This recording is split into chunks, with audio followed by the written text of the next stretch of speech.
My name is Dave, and in this video we're going to talk about while loops.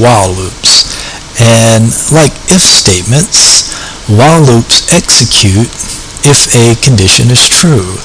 The difference is a while loop will keep on executing as long as the condition is true. So it's going to keep executing the code block until the condition becomes false. So as long as that condition is true, the while loop is going to keep on looping, right? It's going to keep on executing. So let's look at some examples.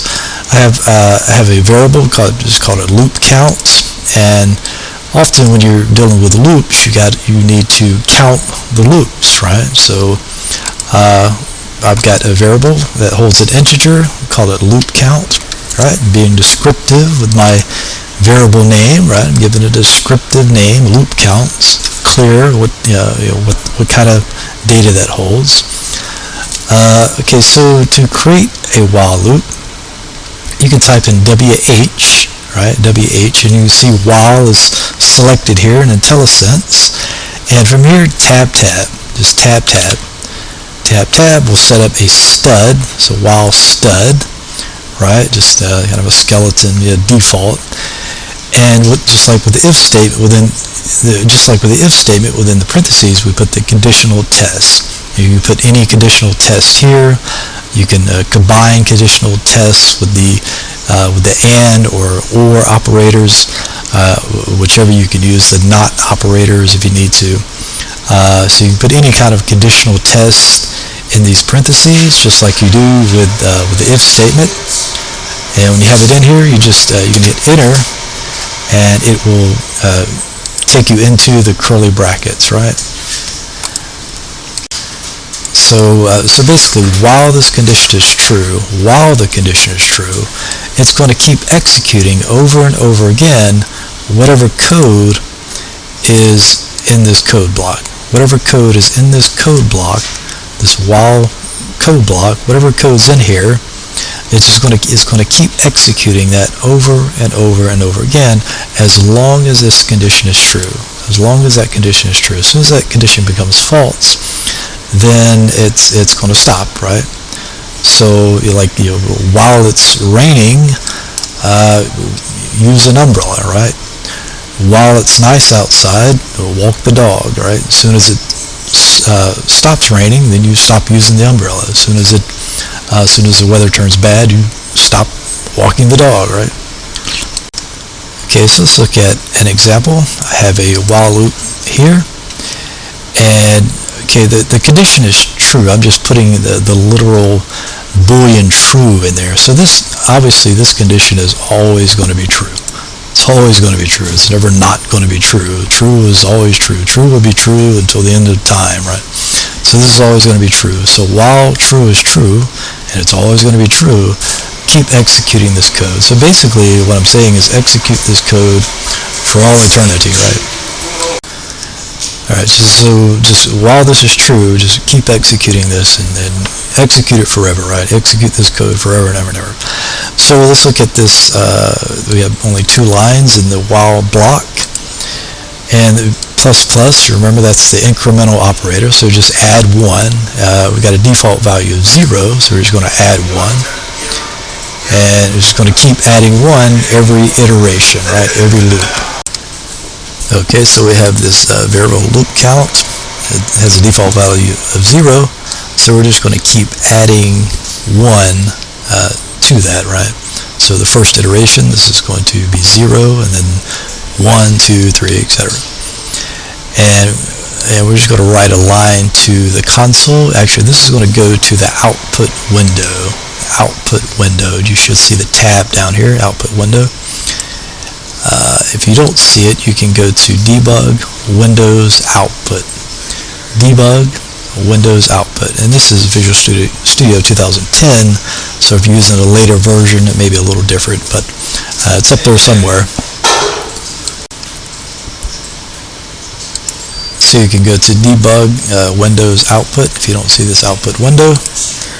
And if you do, just click on the tab and you'll see it here. So let's look at this in the output window. Go ahead and run it. Click the button so to execute the code, and let's look at the output window, and you can see it's just adding 1, it's looping, and it's adding 1, and this could run forever, right? It's just going to keep going. This is an infinite loop, just keeps going and going and going. It's like the Energizer bunny who's just going to keep going and going and going. It's never going to end, and every loop around it's adding 1 to it, adding 1 to this integer, right? So it's just adding 1, and here we're just concatenating, right? Concatenating this string with this integer, which is actually this method implicitly converts this integer to a string. We can only concatenate strings, so this gets converted to a string, and this concatenates the two together, so it's outputting a string. Remember, we can only output strings to a console or a text property or whatever. So this would go on and on and on. I'm going to click the stop button, stop debugging, and just go ahead and stop that. So it's an example of an infinite loop, and it's an infinite loop because this condition is always going to be true. True is always going to be true. So that condition is never, at no point in the future will that ever be false. It's always going to be true, right? So that's an infinite loop. So to comment that out, let's look at the second demo.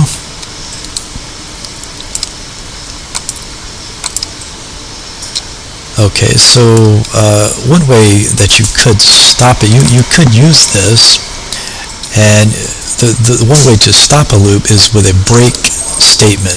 This break statement, this keyword, or break, right, is one way to stop the loop, right? So we can have an if statement in here.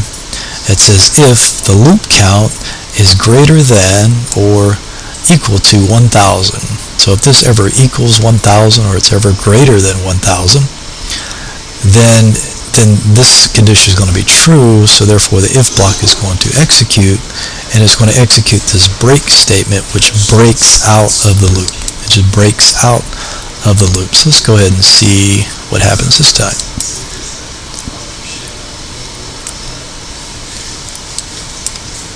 And click on the button, and see it executed until it got to 1,000. Alright, so once it got to 1,000, the loop count was equal to 1,000, so this became true, right? So this became true, and once that became true, it executed this block, and it executed this break statement, which says break out of the loop. Just break out of the loop, right? So that kills the loop. So that's one way to stop a loop. By the way, I have a form app. I name mine while statements. You can name yours whatever you like. And I have one button and one label, and we'll use that a little bit later. So let's go back to let's go to demo 3. Take a look at this. Okay, so I've got a bool variable this time, a variable that holds a Boolean type bool. Remember, bools, true or false. There are two possibilities here.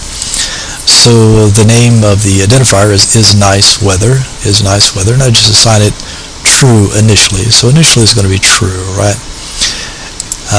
Okay, so now my condition is nice weather, and you could also do it this way. True, is nice weather, is this equal to true, right?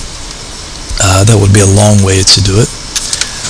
But remember, a condition is going to result in either true or false. It's going to result in either true or false, right? No matter what the condition is, it's going to result in either true or false. So you can just do this. This has a value of true, right? So this is the same as doing this, right? Because this holds a value of true. The difference here is that we have a variable, so we can change that variable if we need to. We can change the value that's inside the variable, right? So it has the initial value of true. The condition is nice weather. So if this is true, if this is equal to true, if that box, that variable holds a value of true, then execute this code. So while this is true, keep on executing this code, right? So we have the loop count. We're going to continue to add 1 to the loop count. Remember, it has a default value of 0. And write line, we're going to write this line, walking the dog, this string. We're going to concatenate this string with this plus sign, this concatenation operator. We're going to combine that, connect those two strings together with the loop count. And this time we're explicitly converting this loop count to a string. We're calling this toString method, right? And it's just going to convert that to a string, right? We can only print strings to the screen. We can only assign strings to text properties and things like that. So we have to convert that integer, which is a number, right? Remember that C# is treating it as a number, but we want it to treat it as plain text, a string. So we use this toString method to convert it to a string, and then we concatenate it, combine it, join it, glue them together. However you want to think about that, we concatenate these two strings together, right? And note the little space here, just to make it neat, so it's not bunched together, right? So this writes that line to the screen. It's going to write it to the output window. Again, if you don't see the output window tab down here, you can go to Debug, Windows, Output, and if you do, you just click on the tab here. So again, the condition is if the loop count is greater than or equal to 1000, then execute this if block, and the only thing in this if block is this break statement, which breaks out of the loop. So let's watch this.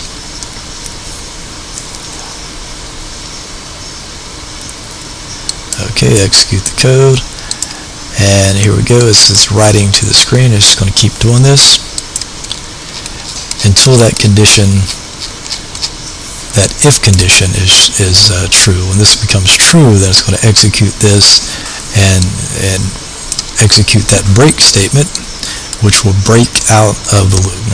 Break just means break out of the loop. Here we go. So lap is 1000. So that loop count, this is that loop count variable converted to a string, right? So it's 1000. So our condition is, go ahead and stop this. Our condition is become true because the loop count is 1000, right? So the operator here, comparison operator, is greater than or equal to.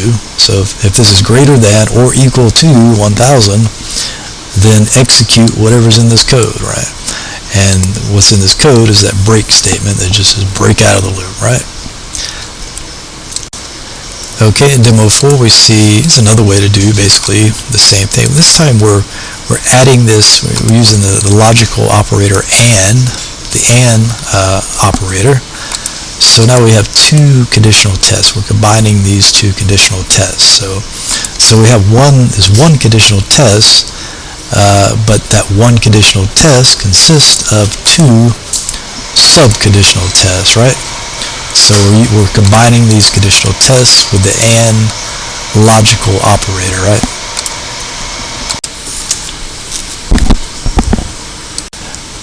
Okay, so here we're just sort of condensing some code a little bit. So we're just adding this this condition loop count. So now we have two conditional tests to check, right? We're combining these two together. Remember, the whole thing is going to be true or false, but we have two conditional tests, right? So it's nice weather. So while this is true and Control Z, while this is true and this is true, yes. Alright, chain gang videos. Alright, so while this is true and this is true, keep on looping, right? Keep on looping. While both of these conditions are true, keep on looping. Okay, so let's take a look at this. Execute the code. Okay, here we go. This is basically going to do the same thing, but just a little tidier, more condensed code, right? So here we just incorporated this into the while condition, right? Okay, so let's take a look at demo 5. Okay, let's take a look at demo 5. Okay, so we have two conditional tests, right, just like before. This time we're going to do a little something different. The loop count is greater than equal to 500. We're going to reassign this variable, shows a boolean, right? It's declared as a boolean type. We're going to reassign it the false, right? We're just going to reassign it false. And let's go ahead and I'm going to put a breakpoint right here. Set a breakpoint right here, and let's go ahead and run this.